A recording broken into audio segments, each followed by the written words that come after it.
You got the raise, the better place, the nicer car, and somehow you still feel broke. Be honest. You thought a certain number would finally make you feel safe. You hit it, and the feeling never came. That's not bad luck, and it's not you failing. It's a trick your brain plays on every single human alive. Tonight, I'll show you the trick and how to finally switch it off. Last time you met Ugg, your inner caveman, the 50,000-year-old brain you carry into every money decision. Ugg had a job, keep you alive.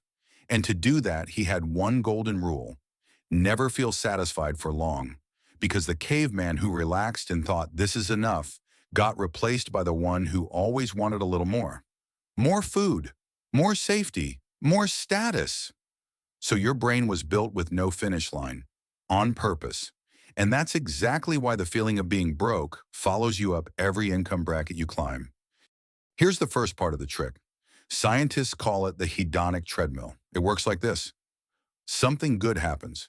You get the raise. For a few weeks, life feels brighter. And then it doesn't.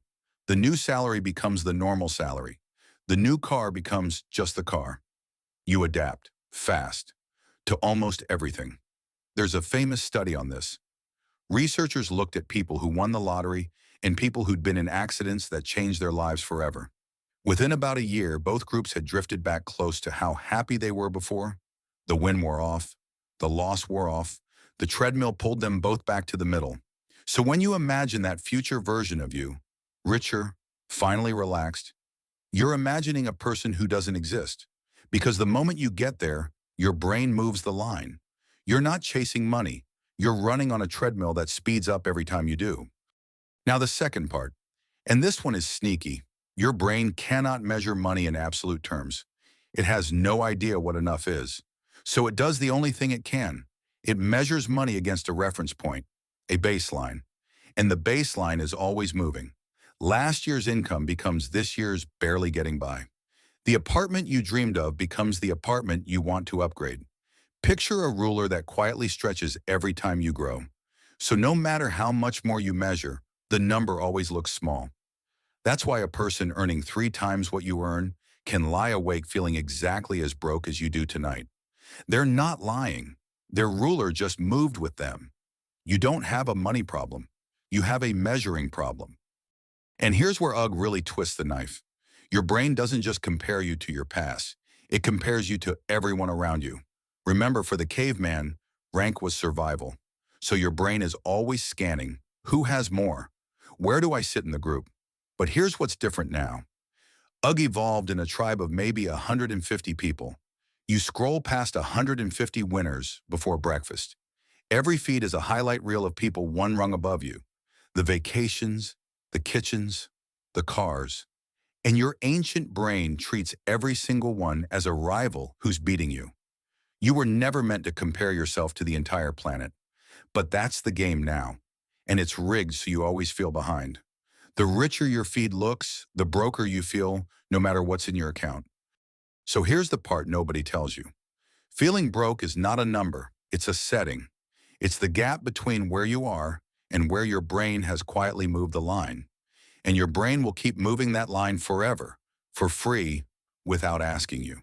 Which means you can't out-earn the feeling. People try their whole lives, they hit the number, the line moves, they pick a bigger number, and they die tired and still feeling behind. You can't win a race with no finish line, but you can step off the treadmill. You just have to do on purpose what your brain refuses to do on its own. You have to set the line yourself. 3 ways to take the line back from Ugg. 1. Measure the truth, not the feeling. Track your actual numbers. What you have, what you owe. Feelings lie. A spreadsheet doesn't. When you can see real progress, the panic loses its grip. 2. Define enough out loud. Before the next raise, decide what it's for. Name the number that means safe. If you don't draw the line, your brain erases it. 3. Bank the next jump. When income goes up, keep your life the same for a while and save the difference. That one move quietly breaks the treadmill because the upgrade never becomes the new normal. You're not depriving yourself. You're refusing to let a caveman set your finish line.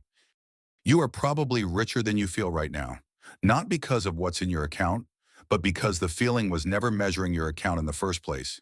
It was measuring a line that keeps moving in the dark.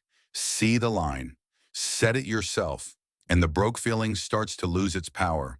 If this made the noise in your head a little quieter, subscribe.